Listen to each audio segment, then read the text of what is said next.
Hi, Fresha. How you doing? So every one of your presentations right now, up till now, has really been just spot on.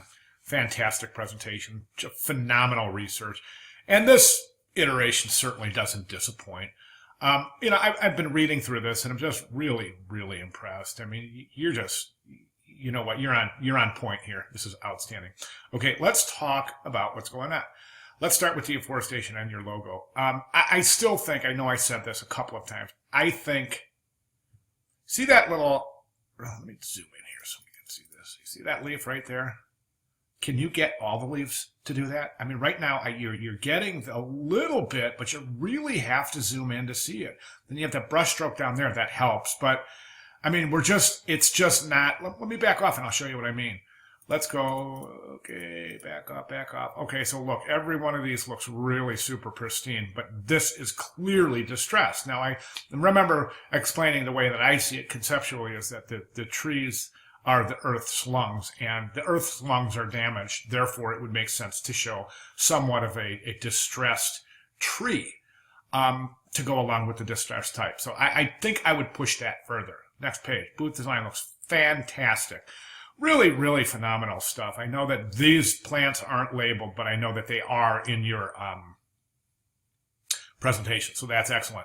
The one thing I really, really want you to reconsider is, and then I'll talk about presentation, but the one thing I really want you to reconsider is this right here, your grass floor. That's going to be a mess, just a mess, and it's, boy, that's a tough one.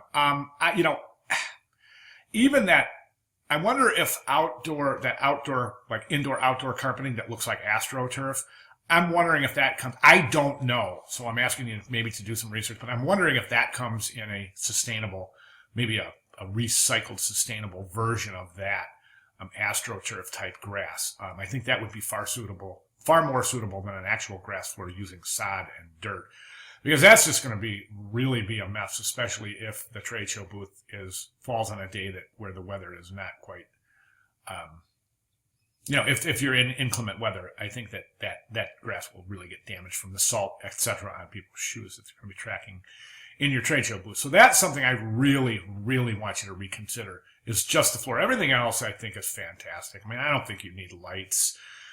Ambient light from the trade show is plenty. You've got your wood crate table, so your representative is standing back there talking. You've got clear view to the presentation area. The screen is high enough that nothing's going to obstruct the viewer's clear view of the informational screen.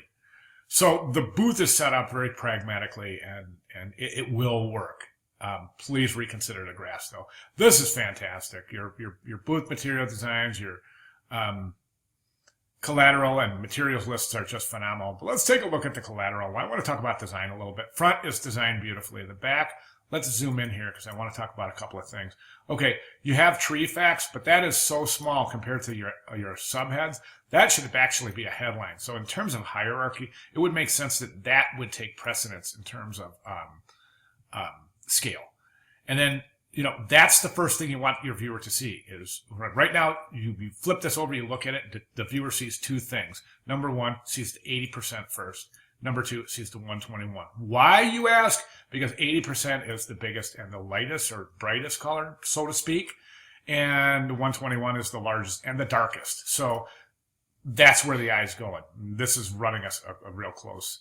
But that's not really what you want. You want the viewer to start at the top, move their way to the right, and peruse their way through the composition.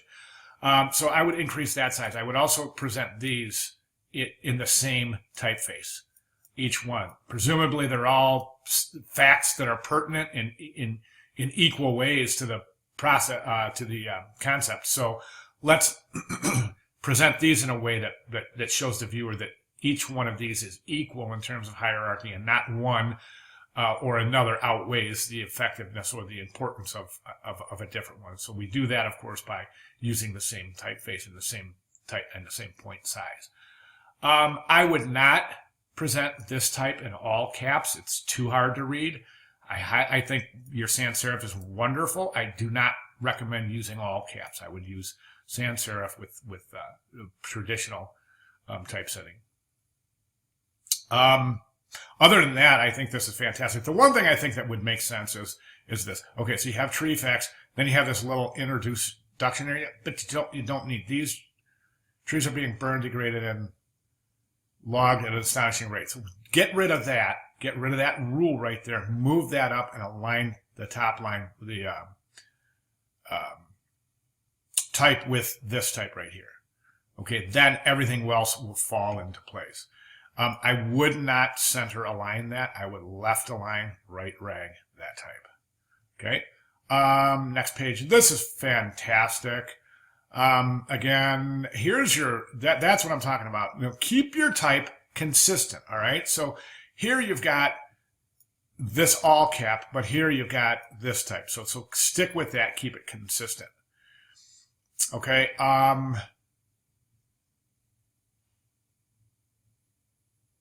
Just fantastic. I love this. That's all I have. I mean, I think you're doing a fantastic job, and I certainly hope you don't mind if I point people in your direction for example of excellence for this project. All right. All right. Any questions, comments, or anything whatsoever, please get with me. Fantastic job. Thank you.